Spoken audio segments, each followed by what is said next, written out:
Hi friends, good afternoon. ఈ రోజు morning vlog అండి ఇది. నేను మార్నింగ్ లేట్ గా లేచాను, అందుకని ఉగ్గాని చేశాను అండ్ అలాగే dry fruits, boiled egg, carrot అయితే పెట్టాను పిల్లలకి. మా వారు టిఫిన్ తిననన్నారు, అందుకే జ్యూస్ చేసి ఇచ్చాను.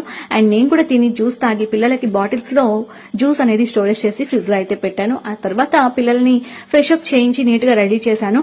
ఆడుకుంటామన్నారు, సరే ఆడుకోమన్నాను. అండ్ కాసేపు ఆడుకున్నారు. ఆడుకున్న తర్వాత మధ్య మధ్యలో వచ్చి ఫ్రిడ్జ్ లో నుంచి జ్యూస్ తీసుకొని తాగుతూ ఉన్నారనమాట. బికాజ్ ఎండలు కదా అండి, అందులోనూ హాలిడేస్ ఇచ్చారు, బీభత్సంగా ఆడతారు. బాడీ అనేది డిహైడ్రేట్ అవ్వకుండా ఉండాలి అంటే ఇలా ప్రిపేర్ చేసి పెట్టుకున్నాను ముందుగానే. లేదంటే నార్మల్ గా రోజు అయితే గ్లాస్ ఇస్తుండేని.